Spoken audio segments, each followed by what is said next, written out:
right, so this is now the second part of this video. So you can see here we're continuing where we left off in the last video, which was to basically install .NET Framework 3.5. You can see completed Windows completed requested changes. So that's great. We're going to double check. Yep, both of them are there. That is that is good. So let's come out of this here. You are up to date. So what I like to do is to restart. We're going to restart and we're going to check a few times. We want to make sure we're going to be fully up to date there. All right. So here it is. We're restarting our Hyper-V that we just Hyper-V VM that we just built from the Microsoft Windows 10 64-bit version 20H2. 20H2. I gotta look it up to see what it means. What's so special about? I think this is the first time I'm seeing a letter in the versioning, but again, um, probably because I haven't been following enough with the Microsoft release cycle. Since I left my last employer in July, I don't believe they were using the letters, but they could have. I just missed that. But yeah, just it's weird just to see that letter there. All right, so here again, I'm gonna do cancel. I'm gonna go back, and I'm going to update in security, and I am going to check for updates again, especially since we just installed that .NET Framework 3.5. So maybe there's some updates for that version as well. So we'll see.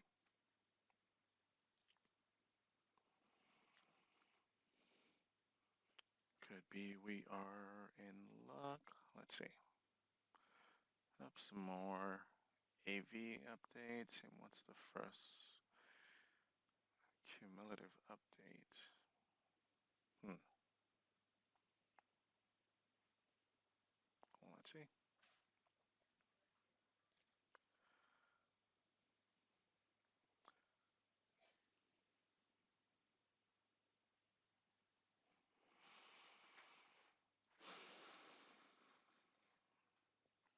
Once this finishes, we'll again restart, because typically with Windows you have to restart to apply the update.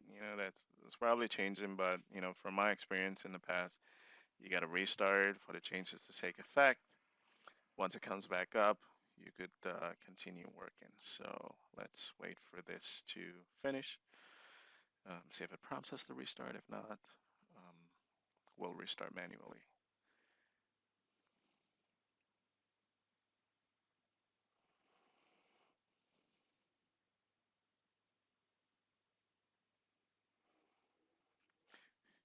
And you can see here there's an optional quality update, but this is a update preview. Um, and I'm not going to install this one. It's not something I'm looking to install right now. And typically I stay away from those previews updates on those, your main systems, your production.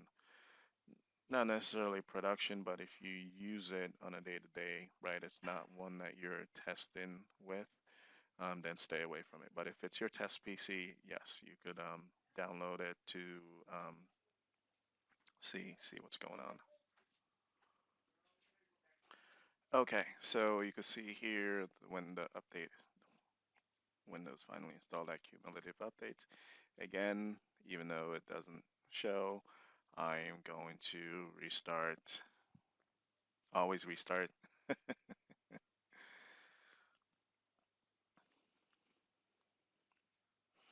Always restart after an update on Windows computer. And then the VM environment is pretty quick. It's a base image. There's nothing in it, so restart shouldn't take that long, right, as you're seeing.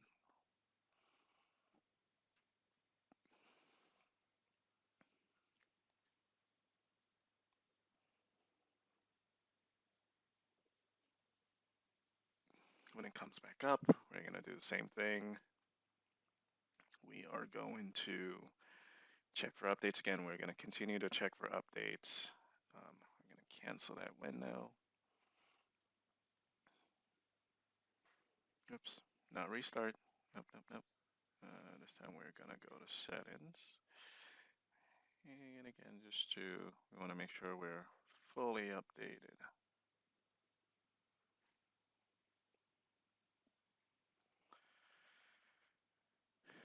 All right, let's see. Hopefully it doesn't install that AV update again, but we'll see here. Perfecto. You see that? You're up to date. So that's what you want to see, right? In your VM, you're up to date. And in this part, I'm not installing Microsoft Office, but if you were, you want to go down to this advanced option here. And you see this option where it says receive updates for other Microsoft products when you update Windows. So you want to make sure that is checked, because if this is not checked, you will not get updates for Microsoft Office if you have that on your computer. So I do not have Microsoft Office Suite on the computer or any other. I won't have. Let's see, my controllers. Those are using Microsoft drivers. So I'll turn that on as needed. But if you had Microsoft Office, you will not get those updates unless this is checked. Well, unless you have a WAS server or something that's pushing those patches manually. Otherwise, again, just go ahead and turn that on. I'm gonna leave this off for now. I don't think there's anything else I want to change. Um, yeah, we could take these off. Privacy settings. Let's double check delivery optimization. I know, I believe, in my previous job, they disabled this, allow downloads from other PCs on my local network because it was saturating the network. So that part is up to you. Since I'm not a network admin and they were doing this at my job, I am going to do this here. Following the pros, right? Um, for some reason, there were some issues there. But yeah, just make the change as you see fit, and go from there. All right. So all the updates are there. Before I capture, I pretty much like to get rid of my history or anything. As you can see here, I didn't download anything. I didn't even open a web browser. I just pull all the updates. Um, but a great tool. So now I'm going to open the web browser for the first time. A great tool that I like to use.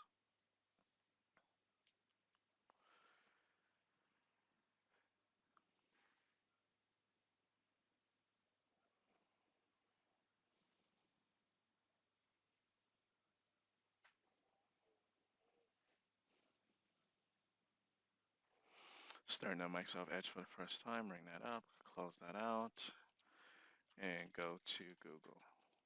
How dare you open up Microsoft Edge and go to Google? You should use Bing. um, all right, so I'm gonna do ccleaner.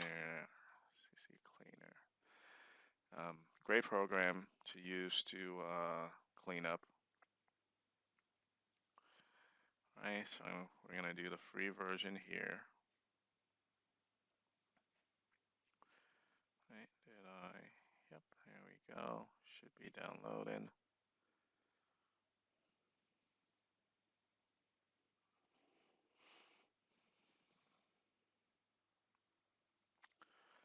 Scanning for viruses. All right, here we go. I'm gonna close out of this now. ccleaner is gonna start up. Get rid of that. All right, let's customize. Right, I don't want it on the desktop. Don't want it in the start menu. Yep, that's fine. Intelligent cookie scan. I haven't researched this to see what it means, but I think these two is what I want. I'm gonna click install. We're gonna decline. Sorry, ccleaner. Do not need release notes. We're gonna run ccleaner. And this is obviously extra, guys, but I'm just letting you know what I do.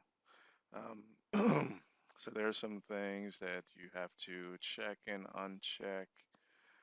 Let's get rid of the wipe free space down there because that takes a while, especially when you don't use your entire drive, right? Smart cleaning, make sure, nope, get rid of that. Are you sure you want to do this? Yes.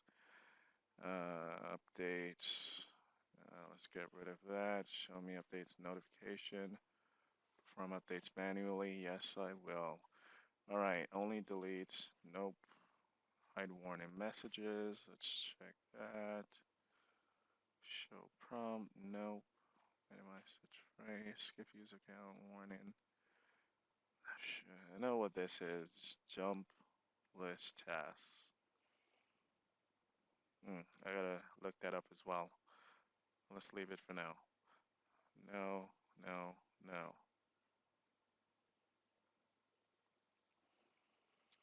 I think that is it.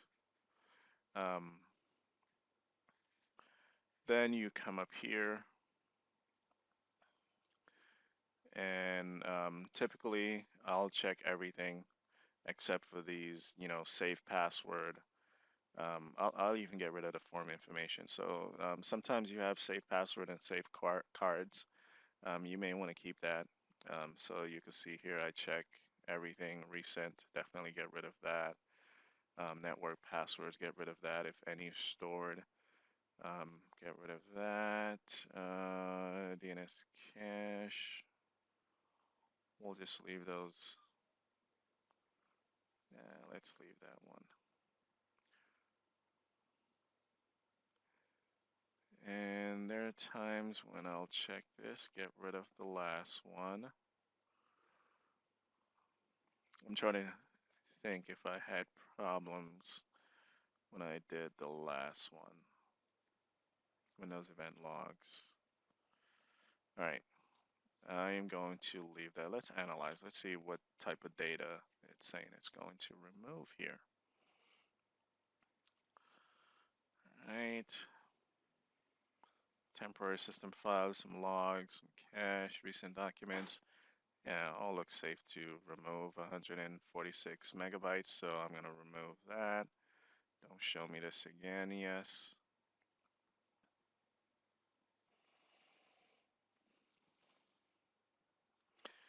All right, so that's been removed. All right, so we are ready to copy. One thing I like to do with my Windows is in the root of the C drive, and you could, it's obviously up to you, but I like to create a folder in the root of my C drive, call it temp. And this is where I will copy anything that I need. So if I need to copy something there from over the network, um, I'll put it in that temp folder. I'll do what I need to do, and either I'll leave it behind or delete it. And the fact that it's in a folder called temp, right, it means, right, anything in that folder is pretty much okay to be deleted.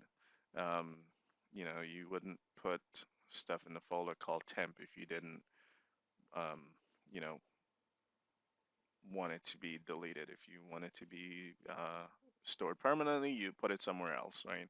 So anything in a temp folder is meant to be temporary. So again, I create that folder. So what I'm going to copy here is my unattended.xml. Um, and just Google online how to make your own. This is a old one that I have. I believe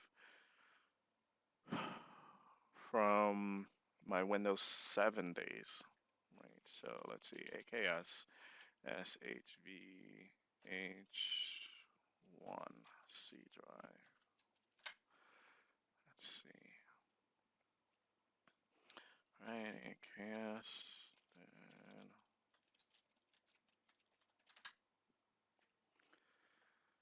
okay, temp.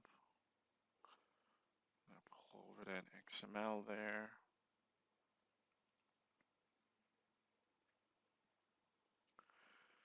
Right, and that's the thing with ccleaner. Once you add it, it adds it to your recycle bin here. So without even opening ccleaner, I could run it from my recycle bin, and then it'll show here my taskbar, this little Pac-Man looking icon. It runs it. It looks like that. We're good to go. All right, so that's now good. The next and final step is to capture, or Sysprep and shutdown, then capture. So typically before I do that, I also like to, what is that? Create a checkpoint, right? You gotta have those checkpoints. So you can see I created one before I went into audit mode.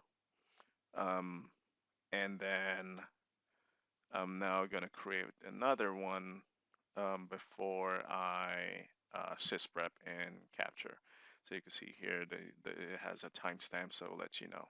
Okay, all right, one moment. Okay, so again, just create that sysprep, create that checkpoint before you proceed with the next step that I'm about to do. Right, so here's the fun part. We're going to sysprep. All right, so I'm gonna type CMD. I'm gonna run as admin. I'm going to go to change directory to C Windows System 32 Sysprep. Right, there we are. So change the directory to that location, then I'm gonna do Sysprep. I'm gonna do generalize. OBB. OOBE. Unattend. I'm gonna put the location, C. If you had space in the name, I think you put the open parentheses C. Either you put it there or you put it before. I think you put it here. C colon backslash. I have it in my temp because that's where I just copied it. And unattend x64, I believe is what it's called. .xml. Close. And then I want to shut down. All right, let me just double check there.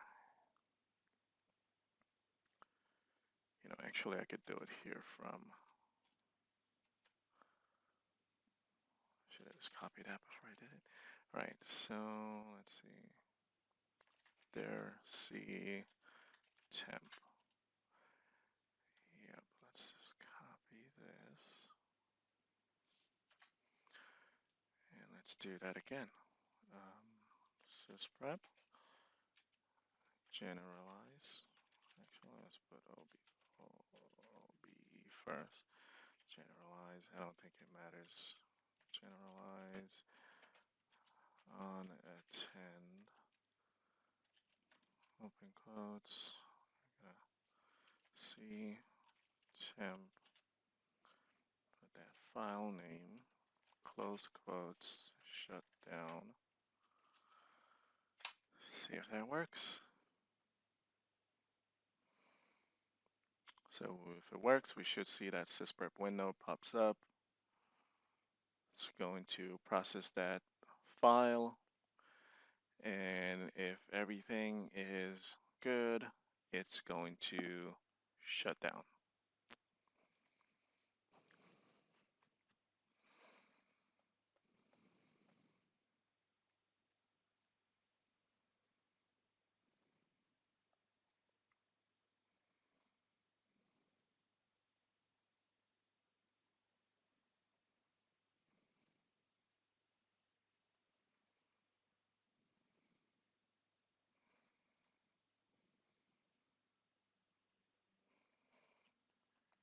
So far, Windows, I mean, fingers crossed, it's looking good. It looks like it may use that unattend.xml, and that unattend.xml is from a Windows 7 um, that I used in the past. In fact, if you open it in Notepad or some other editor, you'll see that it references Windows 7 and it has other information. But I think what it's looking for is like the copy profile that needs to be there for it to basically go from here. So let's wait. Hopefully it goes as planned.